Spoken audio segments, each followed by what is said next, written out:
Hello friends, magandang umaga. So, medyo matagal ako nakapaghinto ng workout, 5 days. Plus, na-injury pa ako nung Friday sa basketball. So, natapilok yung paa ko, sobrang maga.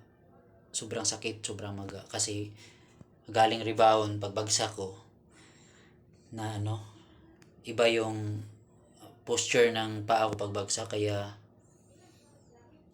siya, na tapilok. Ngayon, medyo konti na lang yung maga, hindi na masakit. So yung workout ko pala ngayon ay shoulder workout. So yung overhead dumbbell press tsaka yung biceps yung gagawin ko pala ngayon. Tapos abs workout. So kakatapos ko lang nag 300 push-ups nito. So nagpadagdag din pala ako ng ngayon ng timbang. Susubukan ko maging 65 kg. Kasi nasa 60 kg na lang ako.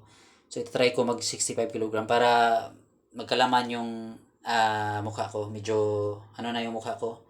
Wala nang laman. Sobrang liit na talaga ng mukha ko. Tapos yung mga pantalon ko, grabe.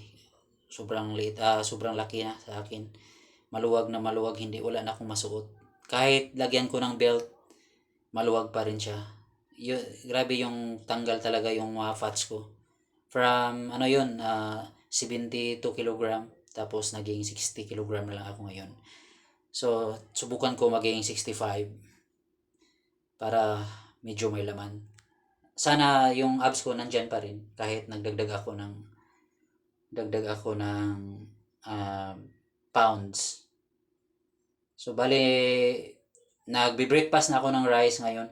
So, hindi muna ako mag oatmeal. Rice na naman muna yung breakfast ko. Tapos, tatlong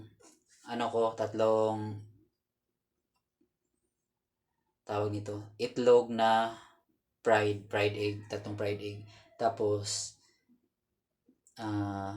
kape na steak, dalawa, para pre-workout na rin. So, hindi, kagandahan nito pag may abs ka na, pag nagpababal ka, hindi siya mawawala, nandyan pa rin. Pero kailangan mo trabahuin pa rin para i-maintain mo na lang para hindi talaga siya matabunan ba. Kasi dati na tayong malaki yung tiyan, so may tendency talaga na kung hindi mo ma-maintain yung workout mo, lalaki talaga siya babalik.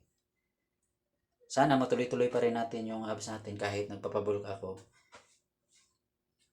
So biceps workout din pala yung sunod sa shoulder. So meron pala akong bisita dito, yung bata, cute na chinita nasa likod. So lightweight lang yun muna yung yung mga binuhat ko ngayon kasi sobrang parang nanibago ako sa 5 days. Tapos medyo pa yung balikat ko dun sa left side, parang pa, masakit pa konti. Tapos yung sa gilid ko sa nasiko kasi to pag laro namin ng basketball. Hindi kasi maiwasan yung mga ganyan pag naglalaro tayo ng basketball, pisikalan. Kaya pinalaki ko talaga yung shoulder ko para may may pang depensa din. Tapos nag-abs workout ako nito pagkatapos ng shoulder workout. Maraming salamat and follow for more.